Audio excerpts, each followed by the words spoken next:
ibyagiye bigaruka ku butaka bw'u Rwanda mu turere twa Nyamagabe na Nyaruguru yagejejwe imbere y'urukiko rw'ibanze rwa Gasabo, akaba yunganiwe n'umwunganizi we Maître Moise Nkundabarashi. Yabajijwe umwirondoro we, uyu Nzeyimana Callixte yavuze ko akomoka mu karere ka Nyanza, umurenge wa Rwabicumu, mu kagari ka Gacu, ariko avuga ko umudugudu atawibuka.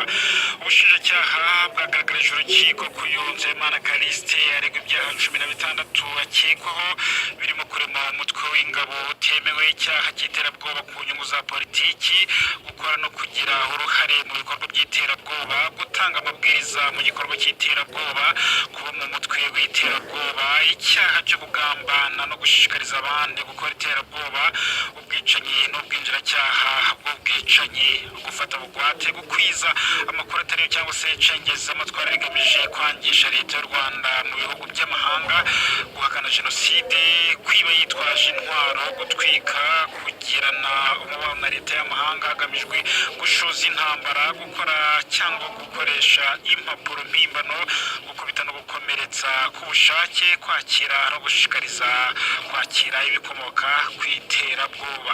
Ubushinjacyaha bwavuze ko mu kwezi kwa gatatu uyu mwaka Nzeyimana Callixte yabonanye na bamwe mu bagize igisirikare cy'u Burundi ndetse n'icya Uganda bagirana ibiganiro mu rwego rwo gushaka inkunga zo kugaba ibitero ku butaka bw'u Rwanda. Ngo yanakoresheje inyandiko mpimbano ubwo yahabwaga urwandiko rw'inzira rw'igihugu cya Lesotho, akaba yararukoresheje mu bihugu bitandukanye yagendagamo. Imbere y'urukiko Nzeyimana Callixte uzwi nka Sankara yemeye ibyaha aregwa ndetse asaba imbabazi. Ubushinjacyaha bwavuze ko kuba Nzeyimana yemera ibyaha byose aregwa bishimangira impamvu zikomeye ubushinjacyaha bushingiraho busaba ko akomeza gufungwa by'agateganyo. Nyuma yo kumva impande zombi, urukiko rwavuze ko umwanzuro uzasomwa ku itariki 28 z'uku kwezi kwa gatanu.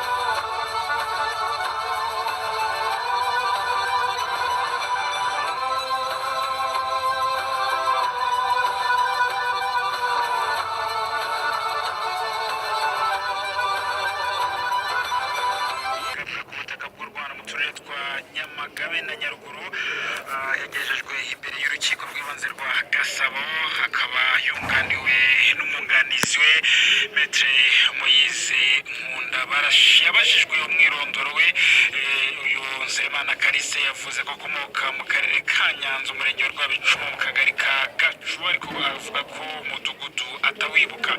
Ubushinjacyaha bwagaragarije urukiko ko uyu Nzeyimana Callixte aregwa ibyaha 16 akekwaho, birimo kurema umutwe w'ingabo utemewe, icyaha cy'iterabwoba ku nyungu za politiki, gukora no kugira uruhare mu bikorwa by'iterabwoba, gutanga amabwiriza mu gikorwa cy'iterabwoba, kuba mu mutwe w'iterabwoba, icyaha cyo kugambana no gushishikariza abandi gukora iterabwoba, ubwicanyi n'ubwinjiracyaha bw'ubwicanyi, gufata bugwate, gukwiza amakuru atari cyangwa se cengeza amatwara rigamije kwangisha leta y'u Rwanda mu bihugu by'amahanga, guhakana jenoside, kwiba yitwaje intwaro, gutwika, kugirana umubano na leta y'amahanga hagamijwe gushoza intambara, gukora cyangwa gukoresha impapuro mpimbano, gukubita no gukomeretsa ku bushake, kwakira no gushishikariza kwakira ibikomoka ku iterabwoba.